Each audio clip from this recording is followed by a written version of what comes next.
এটা আমার ত্যাগ, এটা আমার দেশ ও জাতির বৃহত্তম স্বার্থে নিজেকে আরো কোরবানি দিচ্ছি। গণ অধিকার পরিষদ যেমন সৃষ্টি করেছি, সেক্ষেত্রে এটিও আমি সৃষ্টি করছি। গণ অধিকার পরিষদ ঘর আমি তৈরি করেছি, এটাও আমি ঘর তৈরি করেছি। আমি কোথাও যাইনি। কোথাও যদি যাওয়া হয় তাহলে আপনি প্রতিষ্ঠিত রাজনৈতিক দলে আমি যুক্ত হতাম, যেতাম।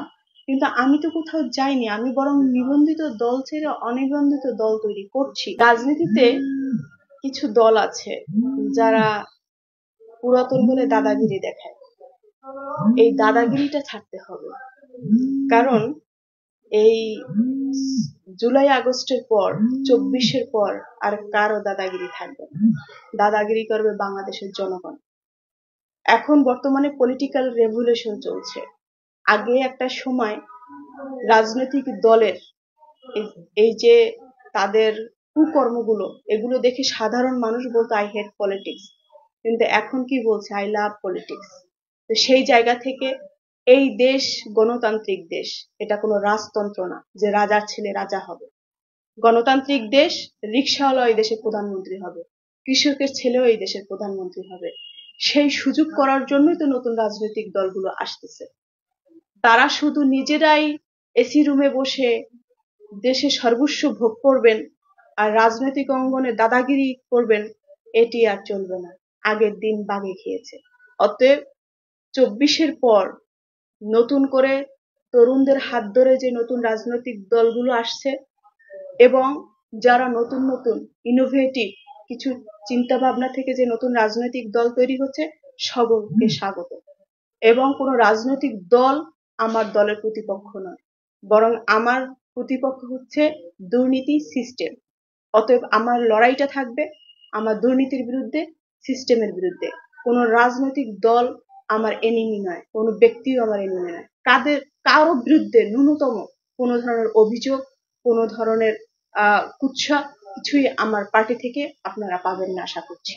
তো সেই জায়গা থেকে বলবো, আপনারা কথাবার্তা বলেন কিন্তু অন্যকে ছোট করে নয়, তাহলে নিজেই ছোট হয়ে যাবে।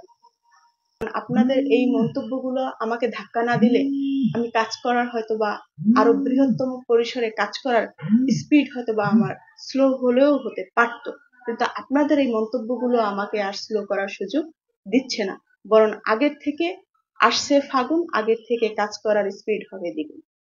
গণ অধিকার পরিষদ নিশ্চয়ই কাজ করছে এবং এখানেও কাজ করা যেত, কিন্তু আমার পরিকল্পনা একটু বৃহৎ পরিসরে, যেটি পুরো বাংলাদেশকে নিয়ে আমি কাজ করতে চাচ্ছি।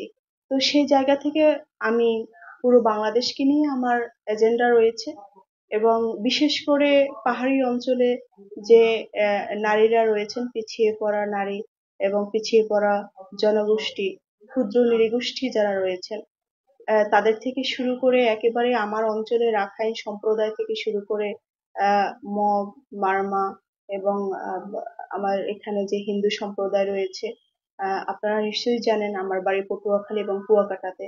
তো সেক্ষেত্রে কুয়াকাটায় প্রচুর এগুলো এই সম্প্রদায়গুলো রয়েছেন। তাদেরকে নিয়ে প্রতিটি পাড়ায় পাড়ায় আমার তাদেরকে নিয়ে কাজ করার আগ্রহ রয়েছে।